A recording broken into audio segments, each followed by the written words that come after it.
오늘의 주제는 최고의 노인정신의학 전문의가 전하는 행복한 노년의 비밀에 대한 이야기입니다. 나이가 들면 누구나 겪을 수밖에 없는 일들이 있습니다. 연세가 있으시거나 노부모가 있는 분들이라면 많은 도움이 되실 거라 생각합니다. 80세의 벽은 높고 단단하지만 벽을 넘어서는 최고의 방법이 있다고 하는데요. 와다 히데키라는 사람을 들어보셨나요? 최고의 권위를 자랑하는 노인정신의학, 임상심리학 전문의로 30년 동안 의학 분야에 종사하며 연구를 계속해오고 있습니다. 와다 히데키는 인생의 벽을 넘어 수명을 늘리는 정답을 공개하여 많은 이들의 호응을 이끌어냈습니다. 오늘은 와다 히데키가 쓴 80세의 벽이라는 책을 바탕으로 노후를 잘 보내기 위한 좋은 팁들을 말씀드리려 합니다. 이 책을 읽고 충격을 받았다는 분들이 많은데요. 부모님께 효도한다고 했던 행동들이 오히려 독이 되었다는 사실을 깨닫게 되었기 때문입니다. 80세가 넘으면 누구나 몸에 암이 있다고 합니다. 노화로 암이나 인지장애가 생겼을 때 어떻게 대처해야 하는지 혈압과 혈당, 콜레스테롤 약을 드시는 분들이 알고 계셔야 하는 사실과 우리가 평소 잘못 생각하고 있었던 놀라운 내용들이 있으니 도움되셨으면 합니다. 80세를 넘게 되면 우리가 감당해야 하는 4개의 벽이 있다고 합니다. 첫 번째는 병원의 벽을 넘어서야 하고, 두 번째는 노화의 벽을 넘어서야 하고, 세 번째는 치매와 인지장애의 벽을 넘어서야 하고, 네 번째는 80세의 벽을 넘어서야 한다고 합니다. 누구나 나이 들어갑니다. 그렇게 노인이 되어가지요. 그런데 노인이 질병이나 인지장애로 몸져 눕거나 누군가의 돌봄이 필요한 평균적인 기간이 얼마나 되는지 아시나요? 남성은 9년, 여성은 12년이라고 합니다. 누구나 목숨이 닿을 때까지 하고 싶은 것을 다하며 살아가길 꿈꾸지만 나이가 들어서는 독립적으로만 살아갈 수는 없는 것이 인생이기도 합니다. 우리가 다른 사람의 도움 없이 건강하게 살아갈 수 있는 수명을 건강수명이라고 하는데요. 평균적으로 남성은 72.68세, 여성이 75.38세라고 합니다. 이 나이가 되면 우리도 지금의 윗세대처럼 누군가의 도움이 필요하게 될 수 있다는 것입니다. 물론 사람마다 다르고 통계적인 숫자이기 때문에 개개인마다 차이는 있을 것입니다. 그리고 우리나라 인구의 평균 수명은 남성이 81.64세, 여성이 87.74세입니다. 평균 수명이란 평균적으로 몇 살까지 사는가를 의미합니다. 지금도 평균 수명은 계속 늘어나고 있습니다. 하지만 무조건 오래 사는 것이 좋은 것은 아닙니다. 건강하게 오래 살아야 행복한 삶을 누릴 수 있습니다. 통계를 내보면 가장 많이 사망하는 나이는 남성이 85세, 여성이 90세입니다. 물론 더 오래 사는 사람도 많습니다. 통계들을 보니 어떤 생각이 드시나요? 80대는 70대와는 전혀 다릅니다. 오늘은 건강해도 내일은 어찌 될지 모르는 나이입니다. 구체적인 숫자를 제시한 이유는 여러분을 낙담시키기 위해서가 아닙니다. 남은 인생을 만족스럽게 보내길 바라서입니다. 행복한 노후와 불행한 노후, 어느 쪽을 선택하고 싶으신가요? 일본에는 100세가 넘은 사람이 8만 6천 명에 이른다고 합니다. 여러분 주변에서도 정정한 90대나 100세 이상의 어르신들을 볼 수 있을 것입니다. 그러나 100세 인생이라고 해서 당연히 모든 사람이 90세나 100세를 맞이하는 것은 아닙니다. 또 90세나 100세를 맞이했다고 해서 건강하리라는 보장도 없습니다. 침대에 누워서 생활하거나 가족에게 학대를 당하거나 아니면 치매로 자신이 누구인지도 모르는 그런 상황이 생길 수도 있습니다. 미래는 아무도 모릅니다. 사람마다 나이도 다르고 체형도 다르고 성격이나 생각도 다르고 생활 환경도 다르고 가족 구성도 다르며 직업이나 질병 이력도 다르지만 모든 사람에게 공통되는 사항이 있습니다. 언젠가는 죽는다는 사실입니다. 죽음에 이르는 길에는 두 가지가 있습니다. 하나는 행복한 길로 마지막에 괜찮은 인생이었어 고마워라며 만족하며 가는 길이고, 다른 하나는 불행한 길로 아, 어쩌다 이렇게 됐나 하며 후회하면서 가는 길입니다. 80세 이후는 70대와는 전혀 다릅니다. 어제까지 가능했던 일이 오늘은 안 되는 상황을 수없이 맞닥뜨릴 것입니다. 컨디션 난조를 겪는 일도 잦아집니다. 각종 질병도 생기기 쉽습니다. 치매인가라는 생각에 자신감을 잃는 일도 있을 것입니다. 누군가의 죽음을 경험하면서 절망에 사로잡힐지도 모릅니다. 눈앞에 거대한 벽을 넘어서기 위해 가장 중요한 것은 노화를 받아들이고 삶을 소중히 여기는 자세입니다. 이것이 행복한 노후와 불행한 노후를 가르는 기준이 됩니다. 행복은 주관적입니다. 즉 자신이 어떻게 마음 먹느냐에 따라 달라집니다. 예를 들면 노화를 한탄하여 이것도 할 수 없고 저것도 할 수 없다며 없다를 되뇌면서 사는 사람이 있고, 노화를 받아들여 이것도 할 수 있고 저것도 할 수 있다며 있다를 소중히 여기는 사람이 있습니다. 어느 쪽이 행복할까요? 80세가 넘으면 몸속에 암이 있습니다. 모르고 사는 사람도 많지요. 와다이데키가 오랫동안 근무했던 병원은 노인 전문 병원으로 이곳에서는 해마다 100명가량의 유해를 해부하고 연구했습니다. 연구 결과에 따르면 몸속에 심각한 질병이 있음에도 생전에는 알지 못한 채 사망한 사례가 많다는 사실을 알게 되었다고 합니다. 암도 그 중 하나입니다. 85세 이상의 유해를 부검해보면 거의 모든 사람에게서 암이 발견됩니다. 즉 80세가 넘으면 누구나 몸속에 암을 품고 있는 것입니다. 일반적으로 암은 죽음에 이르는 병이므로 치료가 필수라고 알려져 있지만 사실 꼭 그렇지만은 않습니다. 현재 이루어진 연구는 당사자가 인지하지 못하는 암도 있고 생활에 지장을 주지 않는 암도 있다는 사실을 알려줍니다.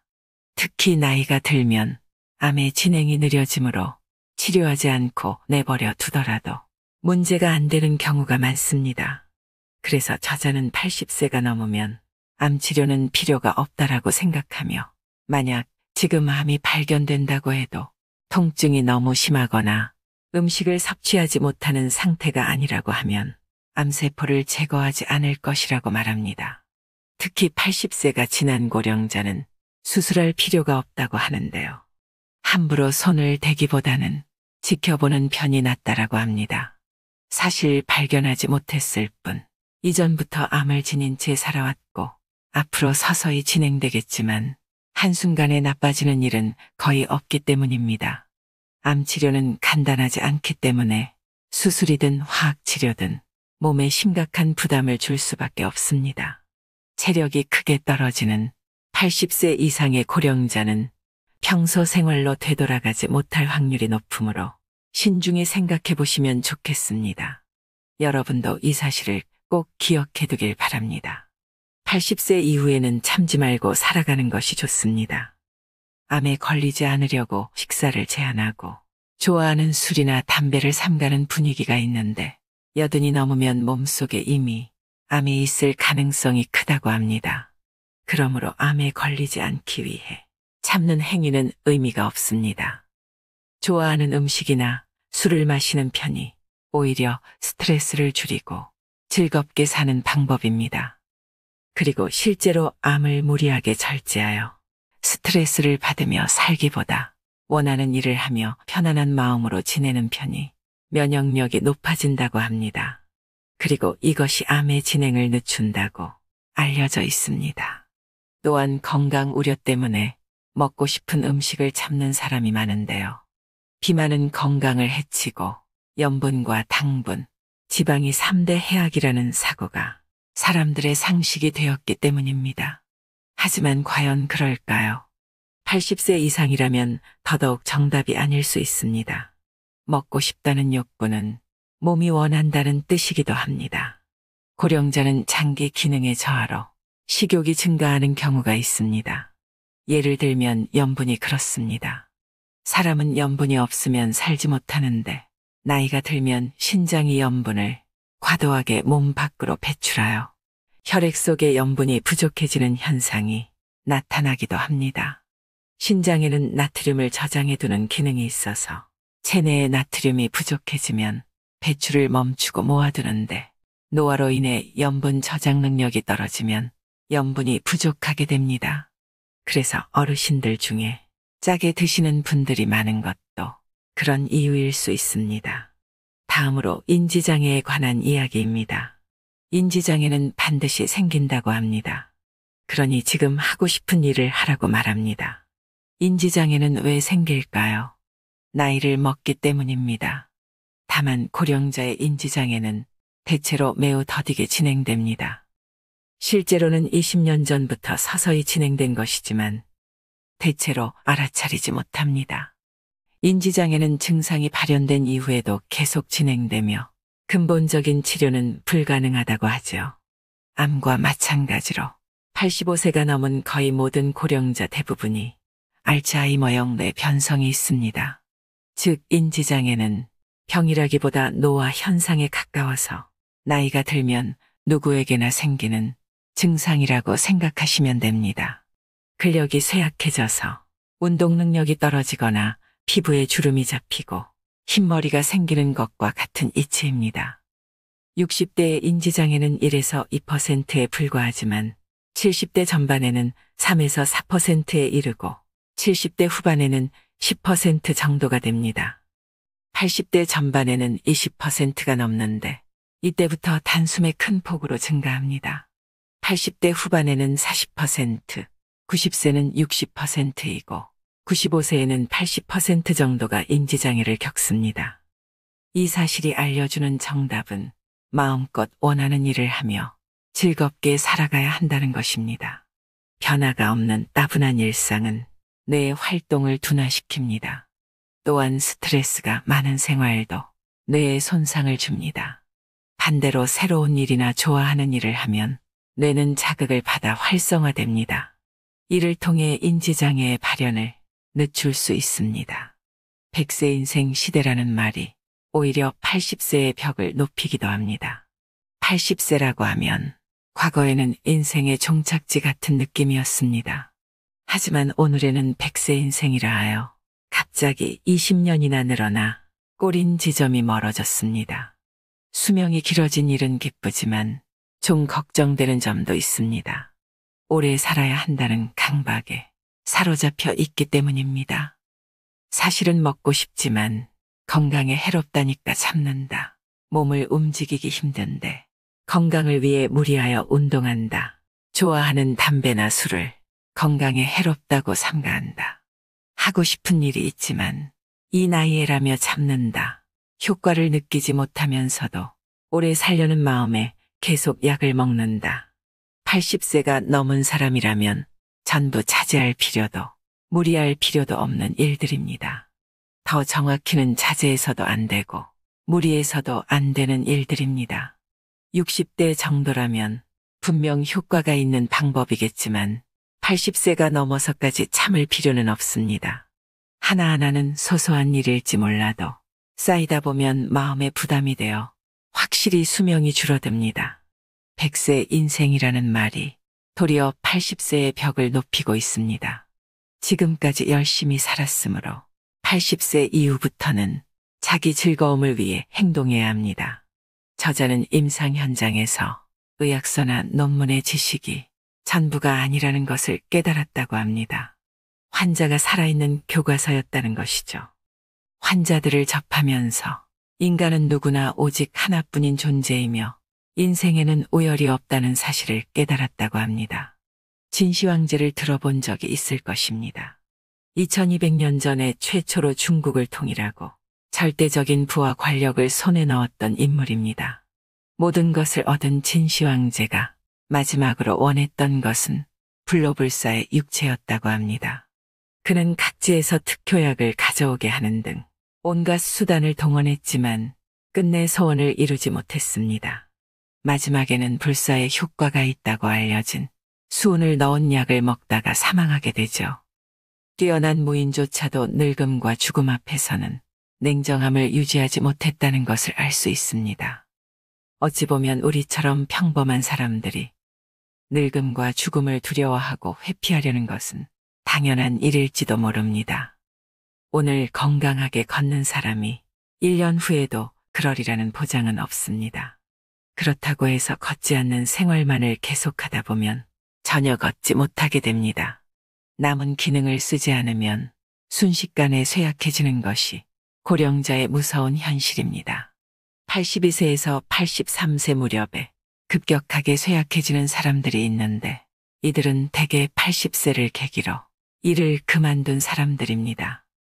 질병이나 부상으로 어쩔 수 없이 그만둔 사람도 있지만 이유 없이 집안에만 머무는 사람들 중에도 움직이지 못하게 된 사람이 많이 있습니다. 아직 할 수 있는 일을 스스로 포기하면 아무것도 할 수 없는 몸이 됩니다.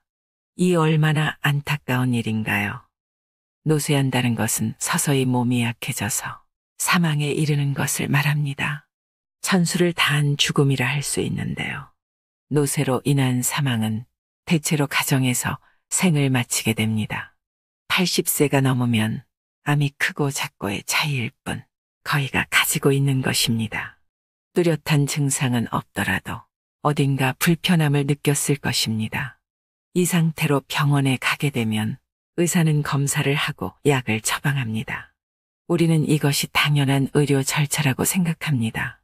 오히려 그렇게 하지 않으면 저 병원은 약도 안 준다고 불만의 소리를 내게 되죠.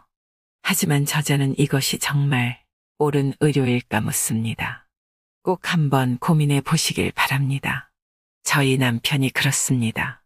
의사가 더 경과를 지켜보자고 하면 무조건 더 센 약을 처방해 달라고 조릅니다. 효과가 있고 없고를 떠나서 그냥 약이 좋은 건가 하는 생각이 들 정도로 약을 먹는 것만으로도 안정감을 느끼는 것 같습니다. 그럴 때 약을 안 주면 환자들이 보통 불평불만을 쏟아내니까 의사도 또 어쩔 수 없이 처방하고 거기에 맞는 약 처방이나 치료를 하게 되는 악순환이 발생하는 것입니다. 결국 우리는 병원에서 약물이나 수술적 치료를 하는 방법으로 수명을 늘릴지 아니면 자택에서 좋아하는 일을 하면서 여생을 보낼지 선택해야 합니다. 환자 본인이 선택해야 하는 문제라는 것입니다. 저희 할머니 얘기를 잠깐 해볼까 합니다. 저희 할머니께서 췌장암으로 치료를 받으셨었는데요. 그 옆에서 과정을 지켜보면서 너무 힘들고 고통스러웠던 기억이 있습니다. 할머니께서 힘들다고 말씀하셔도 가족들이 치료를 설득했습니다. 결국 시간이 더 흘러서 할머님 말씀대로 집으로 모셨었는데요. 병원에서 있을 때와 집에서의 표정이 너무 달랐습니다. 표정도 밝아지고 편안해 보이셨거든요. 그리고 한 달 뒤에 평안히 임종을 하셨습니다. 우리도 언제 선택의 순간이 올지 모르는 것입니다. 막상 이런 일을 겪게 되면 치료를 하지 않는 것에 대한 두려움과 죄책감 때문에 선뜻 결정을 하기가 어려우실 겁니다. 부모님께서 연세가 많으시다면 평소에 부모님과 대화를 나누시면서 마음을 정해두시는 것도 좋은 방법이 될 수 있을 것이라 생각합니다. 생명 연장을 하려고 중환자실에서 얼굴도 마음껏 못 보고 그렇게 시간을 보내는 것보다 살던 집에서 편히 쉬시면서 마지막을 준비하는 것이 더 좋을 수 있다는 생각이 듭니다. 다음으로 현대 의료계에서 3대 악으로 불리는 높은 혈압과 높은 혈당, 높은 콜레스테롤에 관한 내용입니다. 요즘에는 약이 잘 나와서 약만 먹어도 아무런 문제가 없다고 생각하시는 분들도 많으실 겁니다. 하지만 약을 먹고 약효를 내는 동안에 수치를 떨어뜨릴 순 있지만 그로 인해 몸은 나른해지고 머리가 멍해지는 역효과도 있다는 것을 고려해야 합니다. 또한 면역 기능이 떨어져서 다양한 병에 쉽게 노출됩니다. 어떤 약이든 부작용이 있을 수 있다는 것입니다. 그런데도 혈압과 혈당치, 콜레스테롤 수치를 낮추려고만 합니다. 그런데 이 수치를 낮추어도 암에 걸릴 위험이 줄어들지 않습니다. 오히려 면역 기능이 떨어져서 암의 위험성이 높아진다고 할 수 있습니다. 특히 콜레스테롤은 수치가 높을수록 쉽게 암에 걸리지 않는다는 조사 데이터도 있습니다. 또한 콜레스테롤 수치를 떨어뜨리게 되면 남성 호르몬도 감소한다고 합니다. 남성 호르몬이 감소하면 기운이나 의욕이 사라지고 감정이 불안정해집니다. 남성 호르몬은 건강하게 살기 위해서 매우 중요한 요소입니다. 결국 우리가 무언가를 치료하기 위해서 더 많은 부작용을 감당해야 된다는 것인데요. 결과적으로 혈압이나 혈당치, 콜레스테롤 수치를 낮추면 동맥경화에는 효과적이지만 신체의 활력이 떨어지고 암에 걸릴 위험은 높아진다는 사실을 염두에 두셔야 합니다. 이 책의 저자는 약물 복용이나 주사가 오히려 더 많은 부작용을 일으킨다고 주장합니다. 우리가 나이가 들어서 이런 치료를 할 것인지 말 것인지 진지하게 생각을 해봐야 됩니다. 저는 오래 사는 것보다 더 중요한 건 사는 동안 아프지 않고 건강하게 행복하게 사는 게 중요하다고 생각합니다. 다음으로 신체의 잔존 기능을 유지하는 비법 21가지를 소개해 보려고 합니다. 모두 다 실천할 필요는 없지만 몇 가지라도 시도해 보시길 바랍니다. 첫째, 걷다가 걷지 않으면 못 걷게 됩니다. 80대에게 가장 추천하는 운동은 걷기입니다. 걷기는 다리의 노화를 예방해 줄 뿐만 아니라 심장의 펌프 기능도 강화해 줍니다. 그러면 뇌나 몸의 구석구석에 있는 세포에도 충분한 양의 혈액이 도달합니다. 또한 걷기 위해 외출하여 햇볕을 쬐면 행복 호르몬인 세로토닌이 분비됩니다. 하루에 30분 걷기가 이상적입니다. 두 번째, 안절부절 못할 때는 심호흡을 하세요. 물이나 마시는 음식도 효과적입니다. 초조와 분노는 수명을 단축하는 주요 요인입니다. 자유신경에는 몸을 활동 모드로 만드는 교감신경과 휴양 모드로 만드는 부교감신경이 있습니다.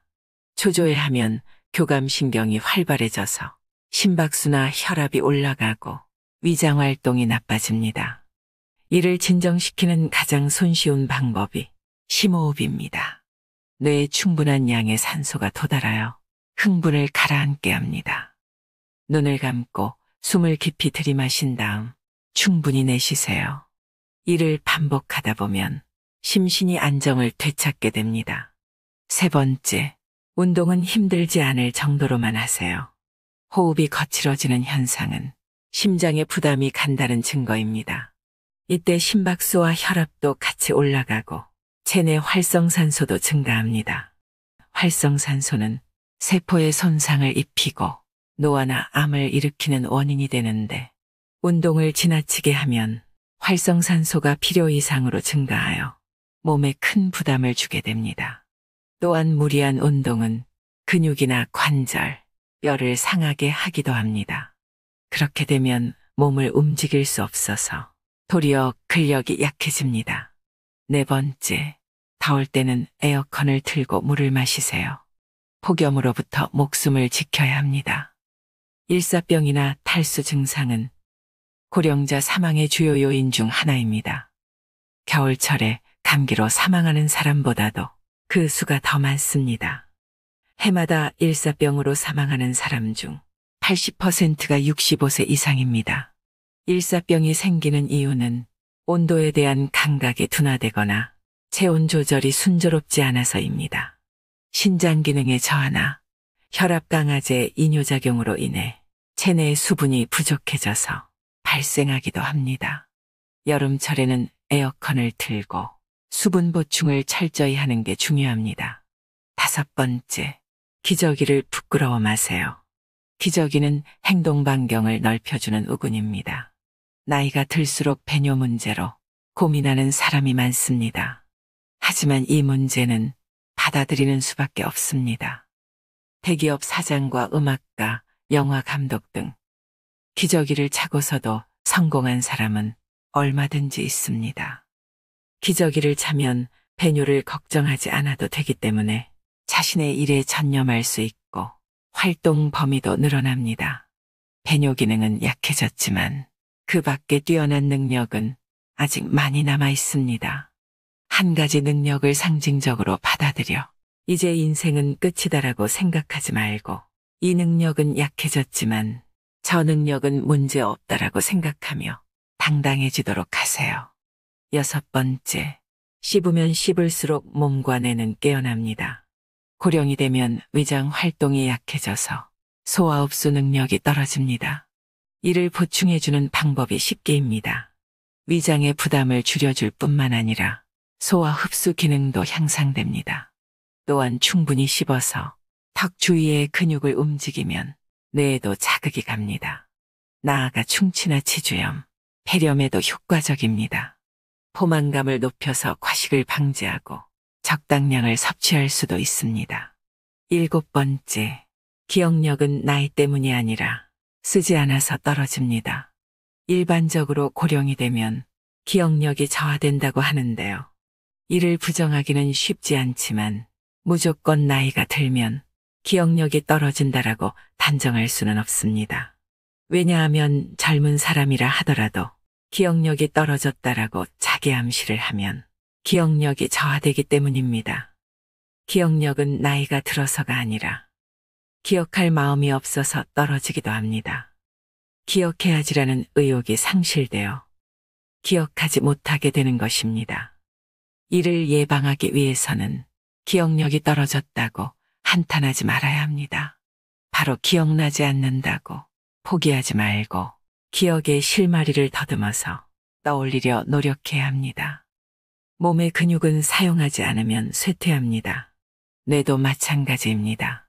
끊임없이 사용해야 퇴화하지 않습니다.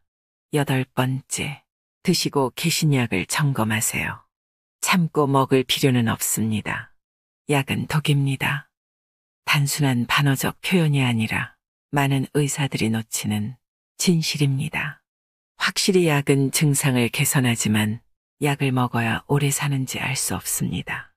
모든 약을 끊으라는 말은 아니지만 적어도 검사 수치가 나쁘다라면 80세가 지난 고령자는 약 복용을 다시 고민해 보도록 하세요. 의사가 말하는 정상 수치에 너무 얽매이지 않아도 됩니다. 만약 약을 먹고 몸이 좋지 않다라고 느낀다면 참고 먹을 필요가 없습니다. 9번째, 혈압과 혈당치는 낮추지 않아도 됩니다. 혈압과 혈당치, 콜레스테롤 수치를 내리는 약은 동맥경화를 예방하거나 심근경색과 뇌졸중 등의 위험을 낮추는데 효과가 있습니다. 그러나 고령자가 이 약을 복용하면 몸이 나른해지거나 머리가 멍해지는 등 활력을 잃는 경우가 생깁니다. 또한 면역 기능이 떨어져서 감염증이나 암의 발병 위험이 높아질 우려도 있습니다. 그래서 저자는 수치를 정상치까지 떨어뜨리지 않는 편이 낫다고 생각합니다. 10번째, 고독은 외로움이 아닙니다. 홀가분한 시간을 누리세요. 나이가 들면 가까운 사람들의 부고를 접하게 됩니다. 우울해지는 사람도 늘어납니다. 하지만 사람은 원래 혼자 태어나서 혼자 죽습니다.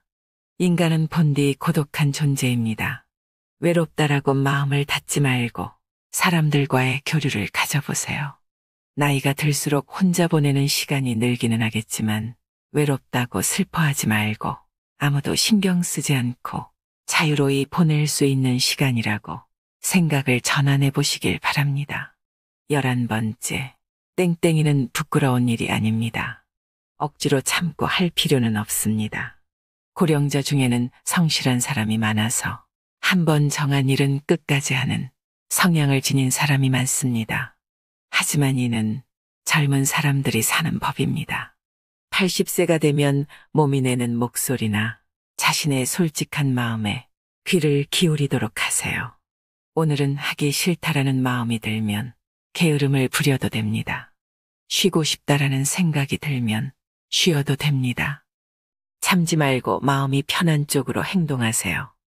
12번째, 운전면허는 반납하지 않아도 됩니다.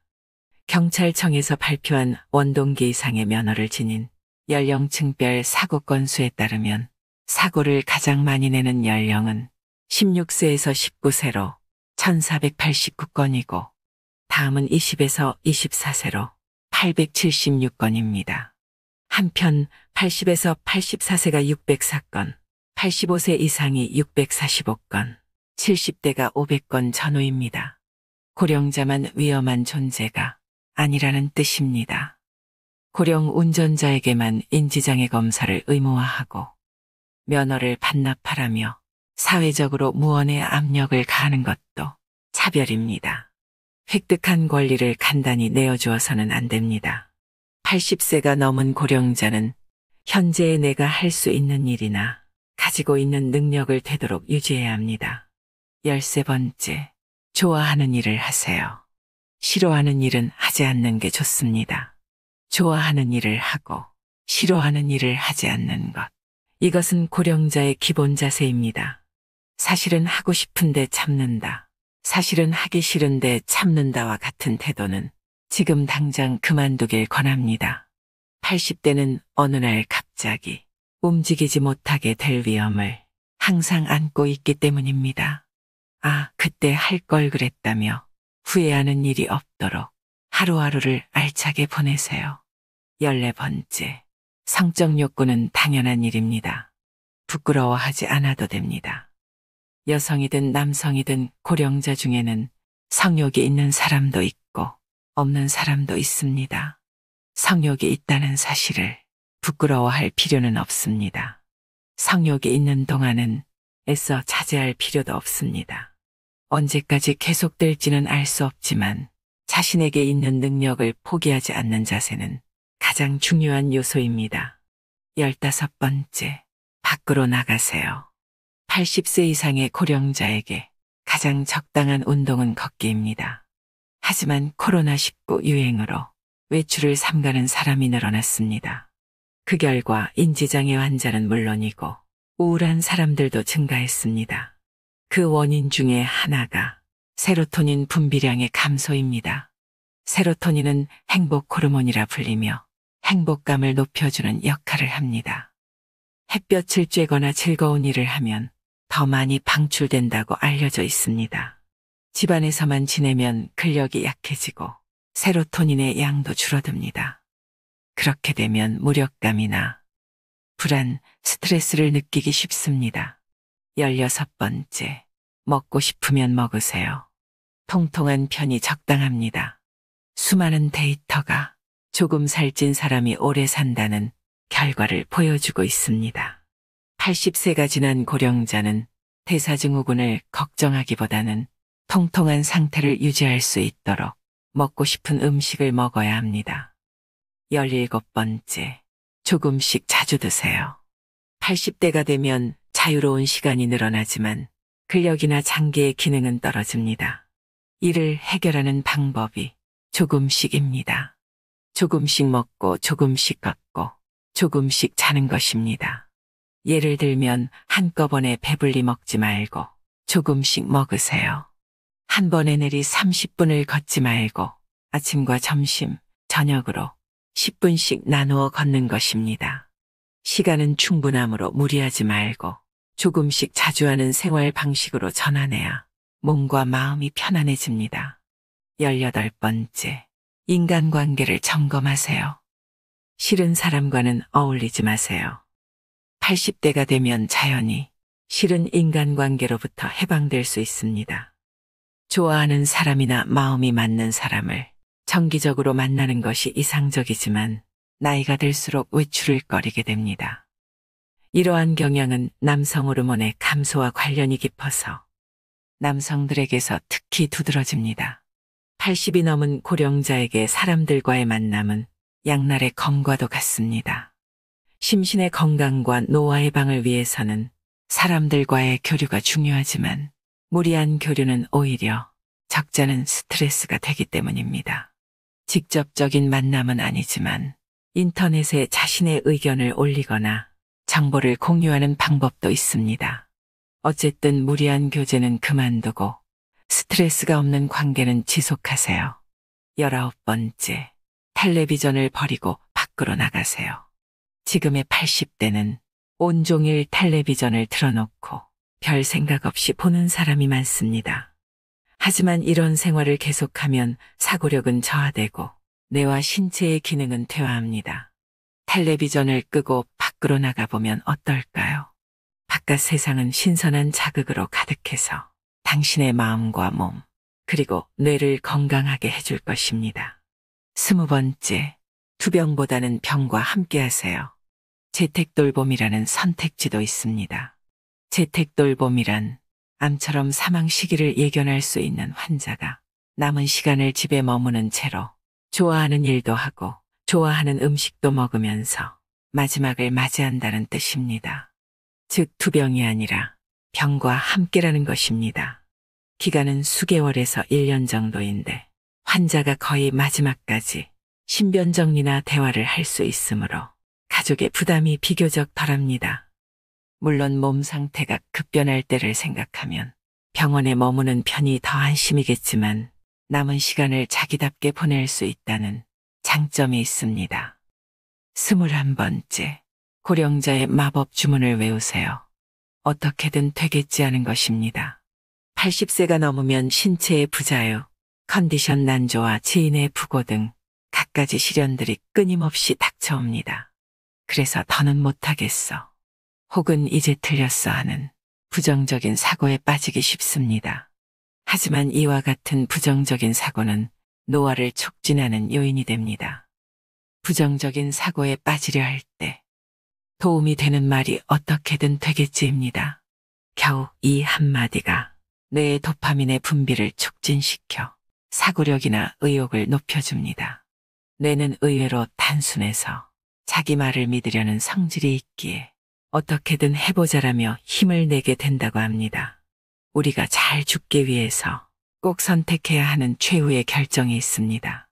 80세 정도가 되면 많은 사람이 마지막 준비로 고민하게 되는데요.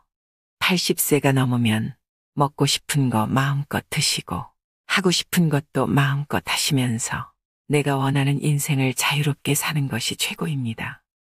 마음 내키는 대로 살면 몸도 마음도 건강하고 행복할 수 있습니다. 우리 구독자 여러분들의 멋진 노후를 응원하겠습니다. 이상으로 인생의 품격이었습니다.